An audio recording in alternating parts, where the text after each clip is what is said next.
Hello, good evening students. मैं Ramesh sir new bright बे की तरफ से और न्यू लेक्चर में आप सभी का स्वागत है। आज का हमारा जो लेक्चर है ये one dimensional motion first year यानी 11th क्लास का तीसरा लेक्चर है। और तीसरे इस लेक्चर में आज हम सबसे महत्वपूर्ण चीज़ जो गति के समीकरण हैं उनको समझेंगे, उनका यूज क्या है उसको जानेंगे और इन्हें कैसे प्रूव किया जाता है ये भी साथ में आपको बताएंगे। इनकी प्रूविंग वो भी कितनी विधियों से की जाती है, जैसे बेसिक मेथड या जनरल मेथड, उसके द्वारा भी आपको हम गति के समीकरणों को प्रूव करके दिखाएंगे। और उसके बाद में ये ग्राफिकल मेथड, ग्राफ के द्वारा भी इनको प्रूव किया जाता है। और तीसरा जो होता है वो बहुत महत्वपूर्ण मेथड वो भी है जिसको हम डिफरेंशियल मेथड या फिर जो है कलन विधि कहते हैं। तो अब आपको यहाँ पे हम सबसे पहले ये बता देते हैं कि ये गति के समीकरण होते क्या हैं। एक्चुअल में अभी इनको हम सिद्ध करने को तो अभी सिद्ध करेंगे ही, इसमें थोड़ा सा हम चाहते हैं कि आपके साथ इस पर डिस्कस कर लें। एक्चुअल में जब कोई भी चीज़, कोई वस्तु या ऑब्जेक्ट कहें, जब गति करती है तो उस गति के दौरान उसमें बहुत सारे परिवर्तन होते हैं जिसको हम लोग मैथ में वेरिएबल्स के नाम से जानते हैं, चर राशियाँ, हिंदी में उनको चर राशियाँ कहते हैं। ऐसे ही जब कोई वस्तु गतिमान होती है तो गतिमान वस्तु में 5 प्रकार के वेरिएशन हमको देखने को मिलते हैं। इन्हीं वेरिएशंस का आपस में संबंध दिखाने के लिए इन गति के समीकरणों का प्रयोग किया जाता है। लेकिन ये चीज़ ध्यान रहे कि गति जो है वो समान त्वरण यानी कांस्टेंट एक्सेलरेशन के साथ होनी चाहिए। तो सबसे पहले हम इसकी परिभाषा को ही आपको बता दें कि गति के समीकरण कहते किसे हैं। तो यहाँ पे नोट कर लीजिए इसकी परिभाषा ही गति के समीकरण की। गति के समीकरण,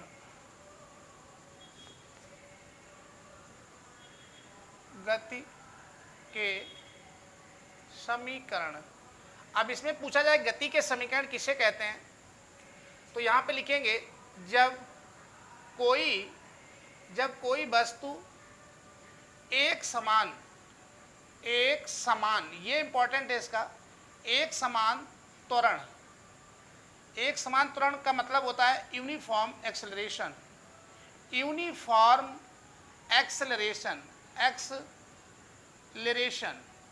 तो उसका जो त्वरण होना चाहिए वो यूनिफॉर्म होना चाहिए। तो जब कोई वस्तु एक समान त्वरण एक्सेलरेशन से गति करती है, से गतिमान हो तो उस वस्तु की नंबर 1 स्थिति यानी कि इसकी पोजीशन। दूसरी चीज़ इसमें पोजीशन एक आप फर्स्ट नंबर पर ले लें, तो दूसरी चीज़ उसमें जो है वेग यानी कि वेलोसिटी। तीसरी चीज़ इसमें आप ले सकते हैं समय, टाइम। और चौथी चीज़ इसमें विस्थापन यानी कि ये इसका डिस्प्लेसमेंट है। डिस्प्लेसमेंट इन सभी भौतिक राशियों को या का संबंध दिखाने के लिए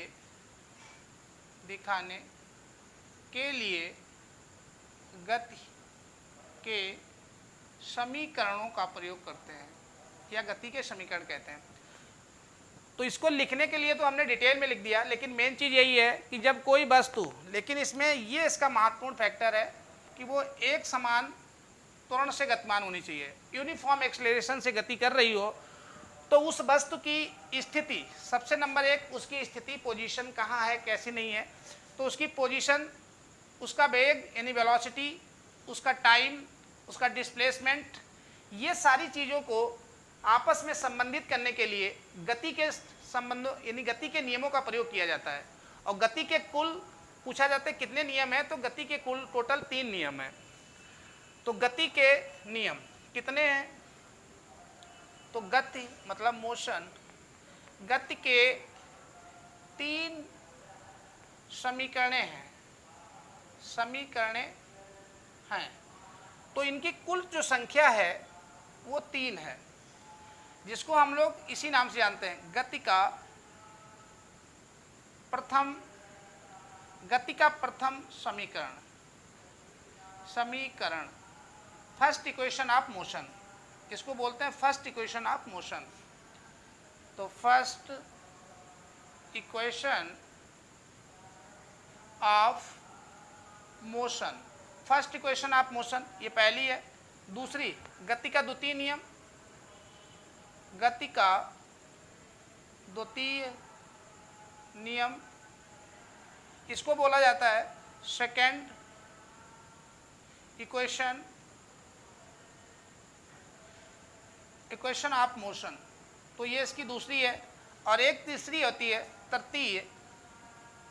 तृतीय गति का समीकरण या नियम, दोनों। तो ये तीसरी है, थर्ड इक्वेशन ऑफ मोशन। अब इन तीनों को, 3 होती हैं टोटल, उन्हीं के नामों से जानी जाती है। प्रथम को फर्स्ट इक्वेशन ऑफ मोशन, प्रथम गति का समीकरण, द्वितीय गति का समीकरण और तृतीय गति का समीकरण। होता क्या है ये भी हमें ध्यान रखना है।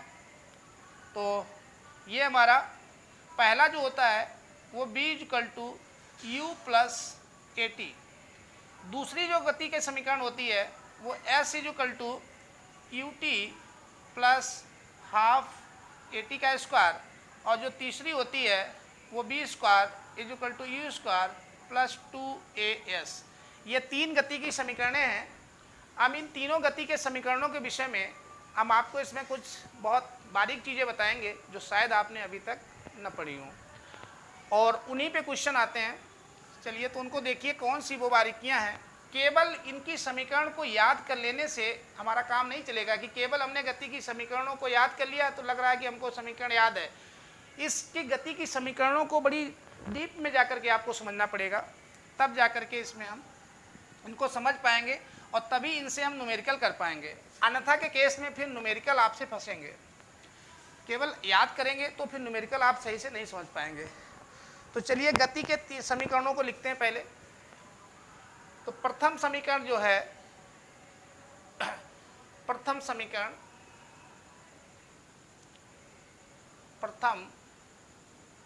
गति का समीकरण ये हमारा है, ये है आपका v = u + at, पहला। दूसरा इसी में हम यहीं पे लिख दें, ये द्वितीय, सेकेंड इक्वेशन ऑफ मोशन। तो द्वितीय जो होता है वो s = ut + ½ at²। और जो तृतीय होता है इसका तीसरा, वो आपका v² = u² + 2as। या अब इसमें सबसे पहले इसे देखेंगे, फिर इसको देखेंगे, फिर इसको देखेंगे।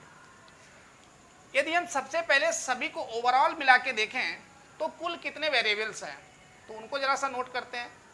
एक तो इसमें विस्थापन है, यहाँ पे देखिए। वेरिएबल्स की बात करें तो कुल वेरिएबल्स की संख्या। तो टोटल इसमें वेरिएबल्स कितने हैं, चर राशियां टोटल कितनी हैं जिन्हें हमें ज्ञात करना होता है, या जिन्हें हम अज्ञात राशियां भी कहते हैं। तो एक तो आपकी इनिशियल वेग u हो गई, जिसको हम लोग प्रारंभिक वेग कहते हैं, प्रारंभिक वेग एक तो ये है। दूसरी आपकी b, जिसे अंतिम वेग कहते हैं, अंतिम वेग, यानी कि ये आपकी फाइनल वेलोसिटी, ये इनिशियल वेलोसिटी।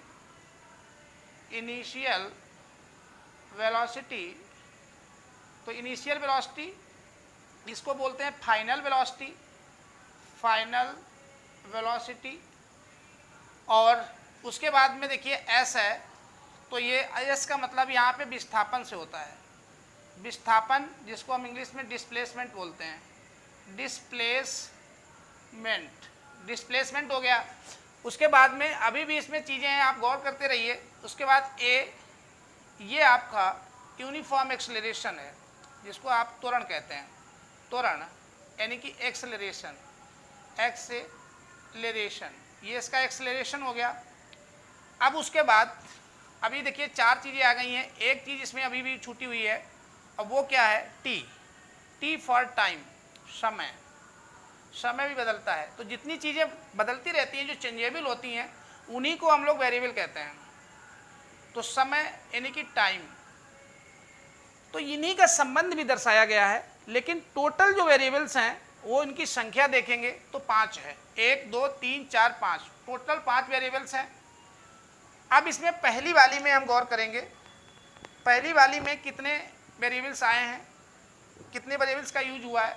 तो इसमें टोटल देखिए 4, इसमें भी कुल 4, इसमें भी कुल 4। ये 5 वेरिएबल से मिलके बनते हैं तीनों गति के समीकरण। लेकिन प्रत्येक जो इक्वेशन ऑफ मोशन है वो 4 वेरिएबल से मिलके बनी हुई है। इसमें भी 4 है, इसमें भी 4 है। अब एक एब्सेंट है सब में, इसे ध्यान रखना, जो नहीं है, यहाँ पे लिख लीजिए जो नहीं है। कौन एक नहीं है उसको जरा ढूंढें इसमें। तो यहाँ पे देखेंगे तो इस वाले में हमारा विस्थापन नहीं है, यानी कि एस नहीं है। इसमें देखेंगे तो अंतिम वेग जो होता है बी, वो नहीं है। और इसमें देखेंगे तो हमारा टी नहीं है। ये हमें सबसे पहले जानना चाहिए। पहले वाली में विस्थापन नहीं पाया जाता, विस्थापन एब्सेंट है। दूसरी वाली में वेग एब्सेंट है। और तीसरी वाली जो इक्वेशन ऑफ मोशन है उसमें टाइम एब्सेंट है। ये जानने के बाद फिर हम ये जाने, अभी इसका यूज क्या है, ये बहुत बड़ा यूज आपको न्यूमेरिकल करने में इसका लाभ मिलेगा, वो आपको अभी हम बताएंगे तुरंत। उसके बाद देखते हैं कि क्या क्या अब इसमें कॉमन है। ये तो नहीं है वाले, क्या कॉमन है। तो देखिए इसमें इनिशियल वेग जो है, इनिशियल वेग ये कॉमन है, जो दोनों सब में पाया जाता है। एक चीज़ आपकी और कॉमन है, यदि आपने इनको सही से पढ़ा होगा, ये देखिए, तो एक्सेलरेशन भी इसमें कॉमन है। तो 2 चर ऐसे हैं, 2 वेरिएबल्स ऐसे हैं जो कॉमन हैं, और 1 वेरिएबल्स ऐसे हैं जो सब में कोई न कोई एब्सेंट है। उसके बाद टोटल वेरिएबल्स 5 हैं, 4 से प्रत्येक इक्वेशन बनी हुई है।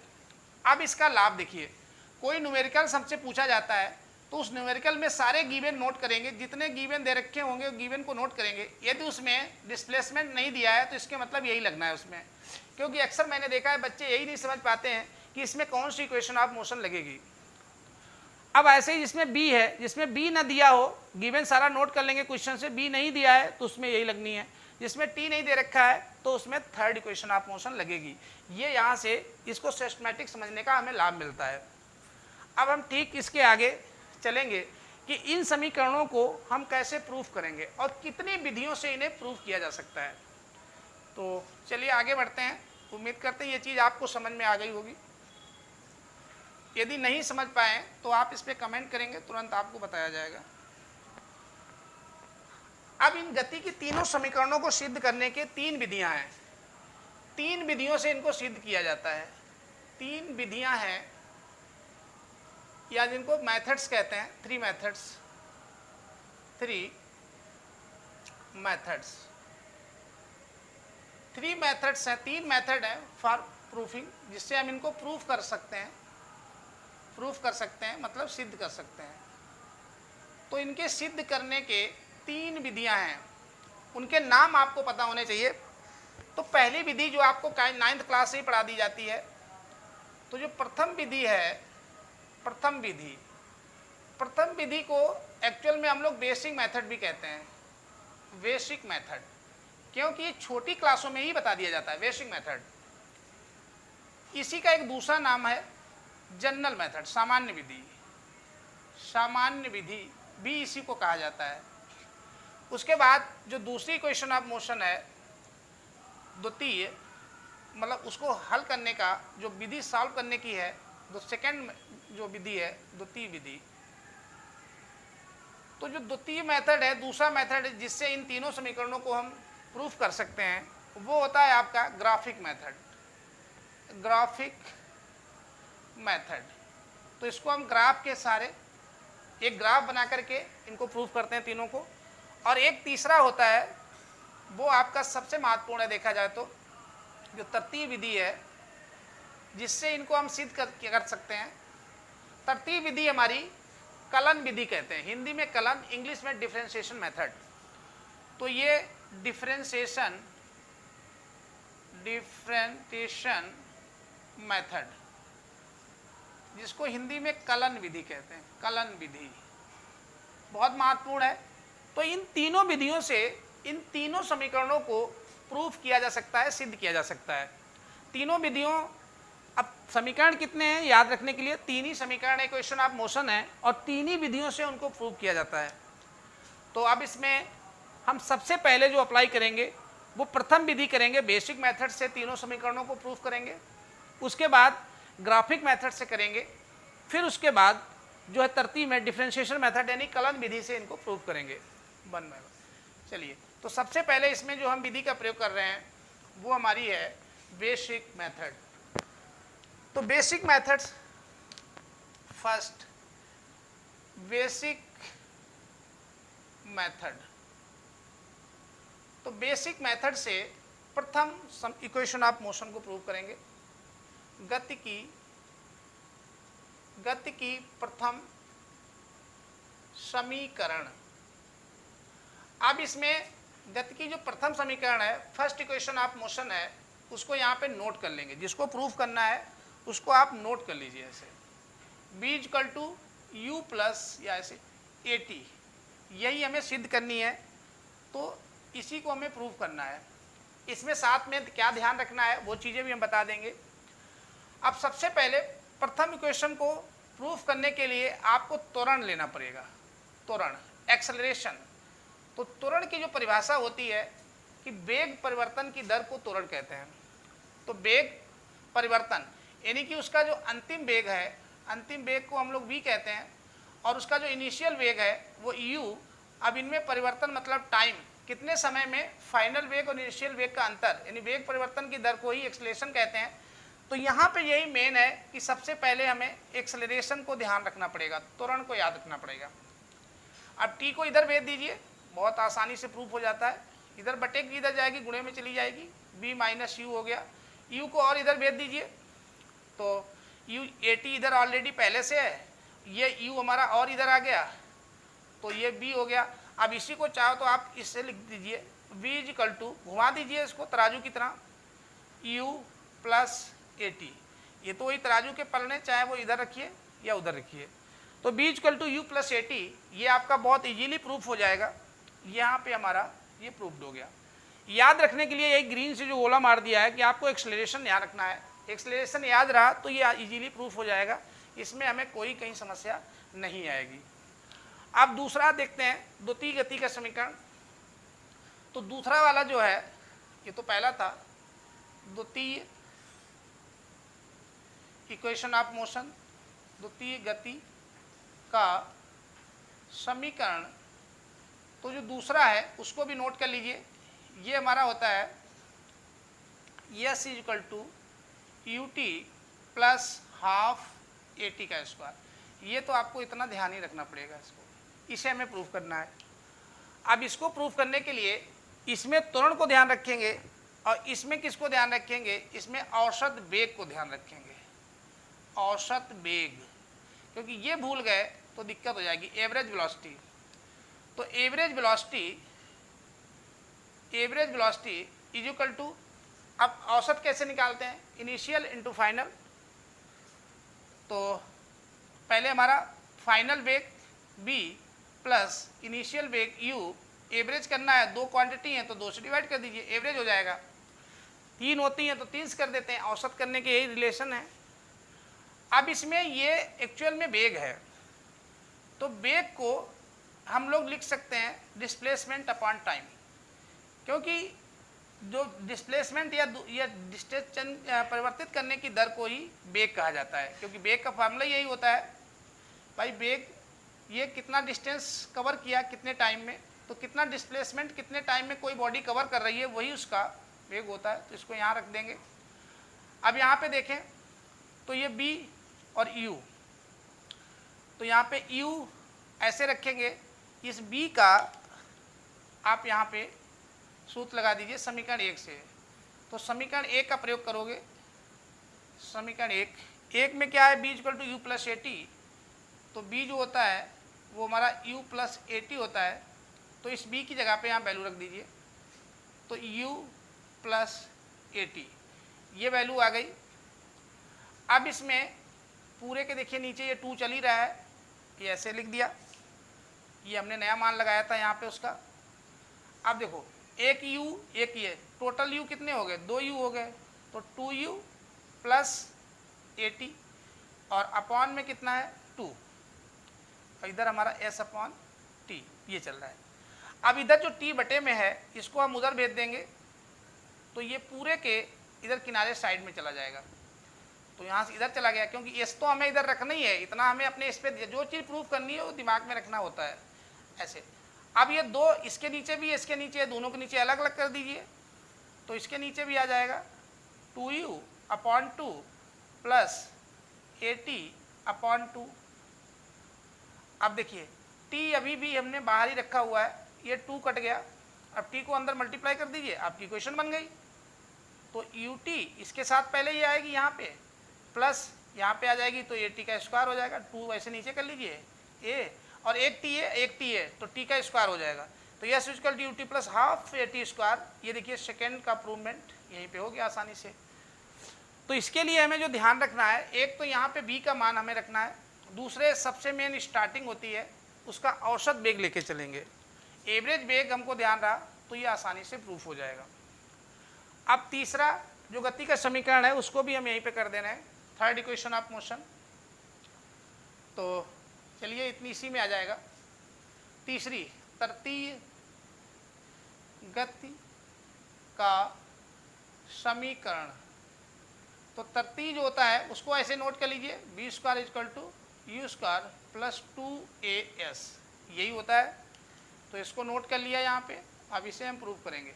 इसके लिए भी समीकरण 1 का प्रयोग करेंगे, यानी गति का प्रथम जो समीकरण है, तो वो आपका b इक्वल टू, यहाँ पे चाहें तो लिख सकते हैं कि गति के प्रथम समीकरण से, प्रथम समीकरण से पहले से प्रथम समीकरण लिखेंगे का दोनों पक्षों मतलब साइड्स में वर्ग करने पर, वर्ग मतलब इसको स्क्वायर कर देंगे। स्क्वायर यहाँ पे दिख भी रहा है, देखिए b का स्क्वायर होगा तभी तो आएगा।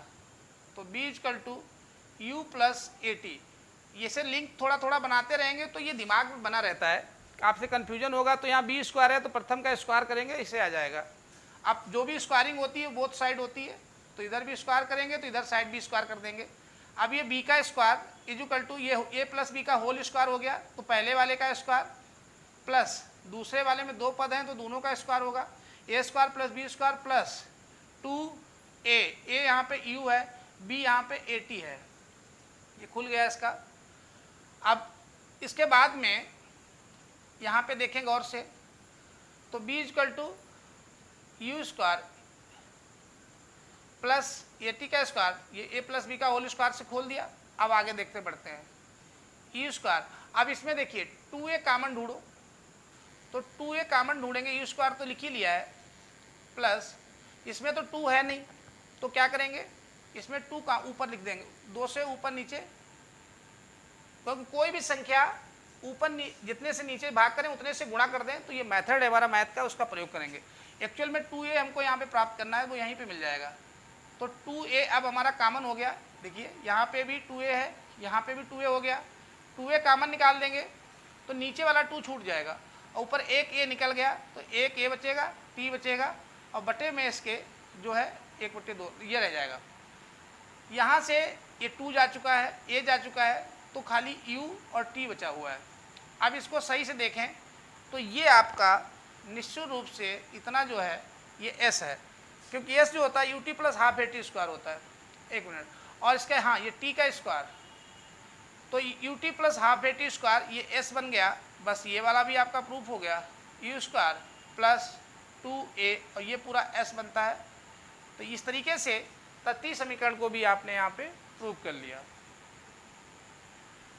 तो ये हमारे बेसिक मेथड से तीनों इक्वेशन ऑफ मोशन को प्रूव किया गया है। पहले में एक्सेलरेशन का प्रयोग करिए, दूसरे में एवरेज वेग का प्रयोग करिए, और तीसरे में पहले वाले का ही वर्क कर दीजिए। उसके बाद ये थोड़ा सा एडजस्टमेंट है, ये आपको ध्यान रखना पड़ेगा, क्योंकि 2 यहाँ पे है तो 2a कॉमन लेने को बस यही सोच लीजिए कि तीनों समीकरण इक्वेशन ऑफ मोशन को ग्राफिक विधि से प्रूव करेंगे कि ग्राफिक विधि से इसको कैसे प्रूव किया जाता है।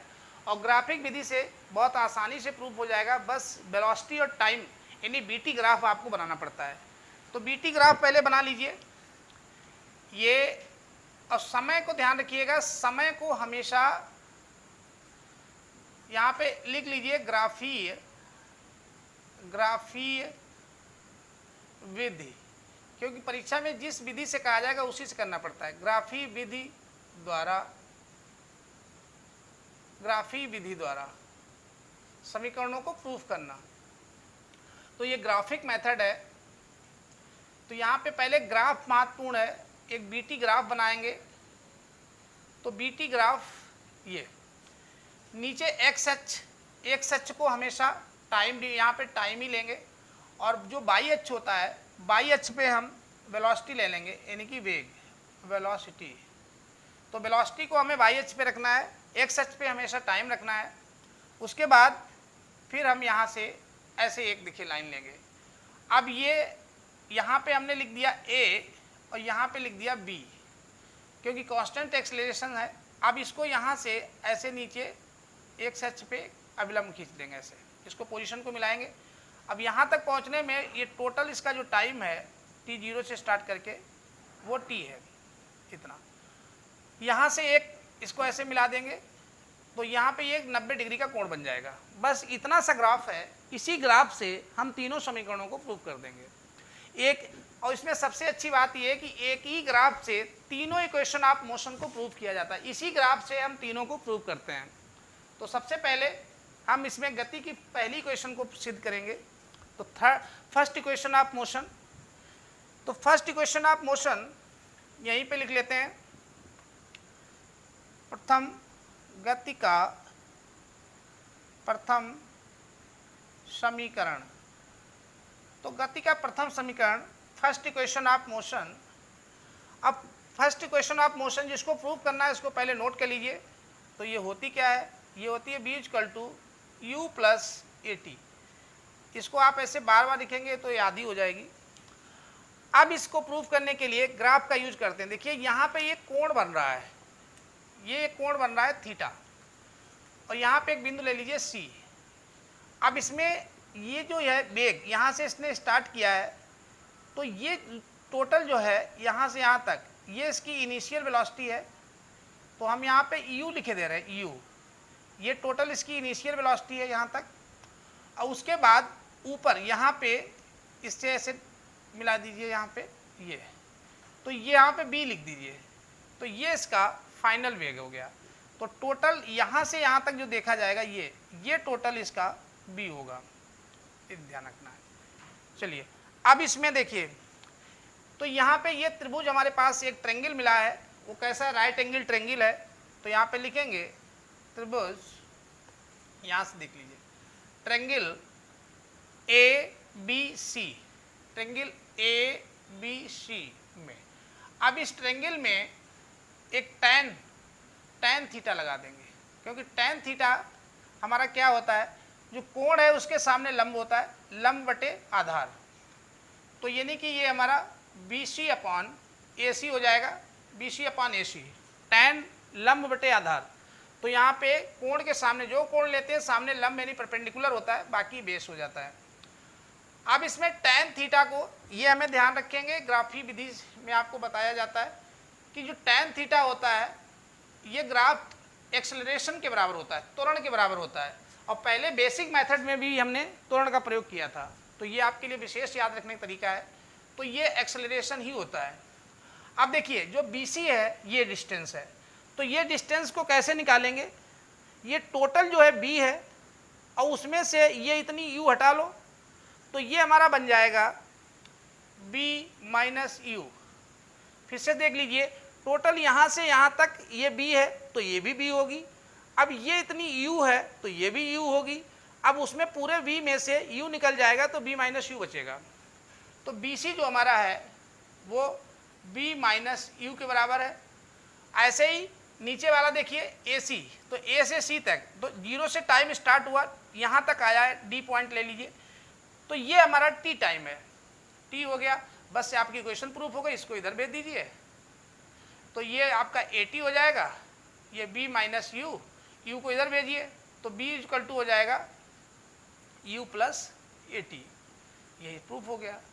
बस इतना ही सा काम करना है इसमें। चलिए उसके बाद अब ग्राफ तो एक ही रहेगा, दूसरे वाले कैसे प्रूव करते हैं तो ये नोट कर लीजिए, इसको हटा रहे हैं यहाँ पे, ठीक। अब दूसरे वाले में देखिए सेकंड, ये तो प्रथम हो गई, गति का द्वितीय समीकरण। तो द्वितीय समीकरण जिसको प्रूव करते हैं उसको नोट करते हैं पहले, तो इसको भी नोट कर लीजिए। द्वितीय हमारा होता है S is equal to u t plus half AT का स्क्वायर। यह है गति का द्वितीय समीकरण। अब इसको प्रूफ करने के लिए देखिए S है, S क्या होता है, इसकी ट्रिक यही है, S हमारा जो है ये डिस्प्लेसमेंट है, यानी कि ये विस्थापन है। तो ये विस्थापन है, तो विस्थापन निकालने के लिए ग्राफ में क्या किया जाता है, विस्थापन प्राप्त करने के लिए हमेशा क्षेत्रफल निकालते हैं। दूरी को निकालने के लिए भी क्षेत्रफल निकालते हैं, पर दूरी में निगेटिव वाला नीचे का क्षेत्रफल होता है, जो नीचे का डाउन का होता है वो भी उसमें जुड़ जाता है, इसमें केवल पॉजिटिव जुड़ता है विस्थापन में। तो विस्थापन S निकालने के लिए हम यहाँ पे विस्थापन का प्रयोग करेंगे, और विस्थापन क्या होता है ये आपको जानना पड़ेगा। विस्थापन इसमें पूरा जो ये बन रहा है, देखिए एक समलंब चतुर्भुज बन रहा है, समलंब चतुर्भुज। अब समलंब चतुर्भुज ट्रेपेजियम है, क्योंकि ये साइड इसकी पैरेलल है, तो दो साइडें यदि समांतर होती हैं तो ऐसे समलंब कहते हैं, ट्रेपेजियम बोलते हैं। और समलंब चतुर्भुज कौन सा है, यहीं से स्टार्ट किया जाए, ABDO या OADB। तो ए से शुरू करते हैं, ABDO में, या में क्या यहाँ पे का क्षेत्रफल, क्योंकि हमें इसका क्षेत्रफल निकालना है। विस्थापन निकालने के लिए क्षेत्रफल निकाला जाता है। अब समलंब का क्षेत्रफल का सूत्र आपको पता होना चाहिए। समलंब का क्षेत्रफल जो होता है हाफ, उसके बाद में जो ये समांतर साइडें हैं, समांतर साइडों का योग या समांतर भुजाओं का योग, समांतर भुजाओं का योग टोटल हो जाता है, इनटू दोनों समांतर भुजाओं के बीच की दूरी, लंबवत दूरी, दोनों के बीच की लंबवत मतलब परपेंडिकुलर दूरी। तो ये इसका सूत्र है मैथमेटिकल प्रोसेस में, तो उसी का प्रयोग करेंगे। अब समांतर भुजाओं का योग, समांतर देखिए ये कितना है, एक है हमारी OA, तो OA प्लस दूसरी हमारी है BD, तो ये समांतर भुजाएं इनटू समांतर भुजाओं दोनों के बीच का मतलब समांतर भुजाओं के बीच की दूरी, तो ये हमारी AC है, A इंटू C, AC। अब इसमें आपको क्या करना है, OA देखिए O से लगाकर A तक U है, इनिशियल वेग, तो इनके मान लगा देंगे, ये U हो जाएगा। BD देखिए B से लगा के D तक, यानी ये हमारा फाइनल वेग है, तो ये B हो जाएगा। उसके बाद AC, A से लेके C तक 0 से टाइम स्टार्ट हुआ था, यहाँ तक गया, तो यदि ये दूरी जितनी है उतनी ये होगी, तो AC भी हमारा क्या हो जाएगा, ये T हो जाएगा, तो ये T हो गया। अब इनको इसमें एक चीज़ बात ध्यान रखना है कि ये जो वेग आया है, द्वितीय प्रूफ करने के लिए हमेशा प्रथम समीकरण का प्रयोग करना पड़ता है। तो ये B equal to U plus AT, प्रथम समीकरण को लगाना पड़ेगा यहाँ पे। तो B की जगह पे प्रथम समीकरण का प्रयोग करिए, तो S इक्वल टू आपका आ जाएगा half U plus U plus UAT, यानी AT। ये हमने इसकी वैल्यू लगा दी इस B की जगह पे, तो ये जो B था इसको प्रयोग किया, ऐसे देख लीजिए, ये हमारा इसका मान लगा दिया यहाँ पे। अब इसमें बाहर हमारा टी चल रहा है, तो एक यू है एक यू, दोनों के बीच में प्लस है तो ये जुड़ जाएंगे, तो इनको ऐड कर लीजिए 2u प्लस ए टी। इसके बाहर टी है, टी को अंदर मल्टीप्लाई, जैसे टी को अंदर मल्टीप्लाई कराएंगे आपका समीकरण पूरा हो जाएगा, प्रूफ सिद्ध हो जाएगा। देखिए 1/2 अंदर गुणा दे दीजिए, तो ये क्या है 2u, ये टी इसमें आ जाएगा टी, क्योंकि इसके साथ भी गुणा होगी इसके साथ भी होगी, प्लस उसके बाद यही 1/2 ये इधर से गुणा कर रहा है, वो टी उधर से हो रही है, तो ये ए टी का स्क्वायर। अब ये 2 से 2 क्या होगा, कट जाएगा, तो s equal to u t plus half a t का स्क्वायर। इस तरीके से सेकेंड इक्वेशन ऑफ मोशन हमारी प्रूफ हो जाएगी। तो यहाँ पे विशेष क्या है कि एक तो इसका हमें फार्मूला याद होना चाहिए। सबसे पहले हमें विस्थापन निकालना है। विस्थापन प्राप्त करने के लिए क्षेत्रफल निकालना पड़ता है, जो भी बन रहा है उसका एरिया निकालते हैं। तो यहाँ समलंब बन रहा था तो समलंब का एरिया का सूत्र है ये, इसको लगाया। उसके बाद में समीकरण 1 का प्रयोग b की जगह पे करेंगे और बाकी केवल कैलकुलेशन है मैथमेटिकल, वो वैल्यू आपको प्राप्त हो जाएगी। इसमें सिंपल कैलकुलेशन है, कोई ज़्यादा है नहीं। 1/2 इधर से मल्टीप्लाई करा दिया दोनों में और t को इधर से दोनों मल्टीप्लाई करा दिया और ये आ गया। चलिए अब इसमें तीसरी वाली जो बची है उसको भी हम प्रूफ कर देते हैं। थर्ड वाली को चलिए यहाँ पे देखते हैं। तो थर्ड जो है, हेडिंग डाल लीजिए यहाँ पे, या तो आप इसमें एक काम कर सकते हैं, थर्ड का जो प्रूफमेंट है वो 2 वाली से मैच करता हुआ है, तो इसमें केवल नाम बदल दीजिए। जहाँ पे ये द्वितीय लिखा है इसको तृतीय कर दीजिए, गति का तृतीय समीकरण, इसमें आप तृतीय कर दीजिए ये तीसरा, और इसको बदल दीजिए क्योंकि तीसरा क्या है b square is equal to u square plus 2as ये होता है। अब बाकी सब सेम रहेगा, हम इसलिए कह रहे हैं कि ये इसमें जो काम आपने द्वितीय को प्राप्त किया करने के लिए किया ग्राफ से, क्योंकि ग्राफ एक ही रहता है तीनों को प्रूफ करने के लिए, तो इसको वही चीज़ यहाँ कर देंगे। यहाँ तक ऐसे चले आएंगे, केवल यहाँ तक हमको ऐसे ही आना है, कुछ करना ही नहीं है। इसके आगे ही परिवर्तन करना है, वो हम बता रहे हैं कि क्यों परिवर्तन करते हैं, उसका कारण भी है। तो ये सब कुछ प्रोसेस वही है, केवल जो b है हमें इस b का मान तो लगाएंगे ही लगाएंगे। सबसे मेन चीज़ देखिए t है, क्योंकि जो तृतीय समीकरण होती है उसमें t नहीं पाया जाता है। तो t नहीं पाया जाता है तो हमें यहाँ से इस समीकरण से हम t का मान निकालेंगे। तो t का मान यहाँ निकालेंगे, u इधर जाएगा तो b माइनस यू हो जाएगा, बटे में a इसके साथ गुणे में है तो बटे में आ जाएगा। तो ये हमारे t का वैल्यू हो जाएगा यहाँ से। अब ये इसमें लगा दीजिए, तो s equal to half u plus b, और t की जगह पे क्या डालेंगे b minus u upon a, b minus u upon a, ये लिख देंगे। उसके बाद इसमें जो बटे में क्या क्या है उसको देखिए, एक तो a है एक 2 है, इनको इधर ले आइए क्योंकि हमें इधर कर दीजिए इसको, तो a और 2, तो 2as ये आ जाएगा इधर। अब इसमें इन्हीं दोनों चीज़ों को जो अपॉन में है उनको हमने s के साथ इधर भेज दिया। तो अब क्या हमारे पास बचा इधर जो बचा हमारा वो u प्लस बी और b माइनस यू। तो एक सूत्र होता है a square minus b square, तो a प्लस बी और a माइनस बी, यहाँ से इसको प्रूव करते हैं। बस ये b है तो ये भी b होनी चाहिए, इसमें माइनस से मल्टीप्लाई दे दो। अब जैसे हमने माइनस से मल्टीप्लाई देंगे तो एक माइनस नीचे भी लेना पड़ेगा, तो एक माइनस का मल्टीप्लाई कर देते हैं जिससे उसके साइन चेंज हो जाए। तो अगली लाइन में देखिए, तो ये हो जाएगा u इसमें करते हैं, तो ये इसको ऐसे उतार लीजिए। तो यहाँ पे ये u माइनस बी, जब इसमें हमने माइनस से मल्टीप्लाई दिया तो एक माइनस हमको अतिरिक्त लेना पड़ता है क्योंकि नीचे। अब ये as, ये हमारा क्या बन जाएगा, ये बन जाएगा यू स्क्वायर माइनस, ये बन जाएगा b square minus u square. अब इस चीज़ को यू स्क्वायर को इधर भेज दीजिए, तो 2as प्लस यू स्क्वायर तो अगली लाइन में लिख लीजिए इसको, यहाँ तक लाने के बाद तो b square is equal to u square plus 2as, क्योंकि ये इधर आएगा तो प्लस हो जाएगा। यही इसका प्रूवमेंट है। बस यहीं पे सिंपल थोड़ा सा ये माइनस कर लीजिए कॉमन, तो वो माइनस का हो जाएगा, इधर जाके जुड़ जाएगा। तो इस तरीके से हमने गति के जो तीनों समीकरण हैं इनको ग्राफी विधि से एक ही ग्राफ का प्रयोग करके तीनों को प्रूव किया है।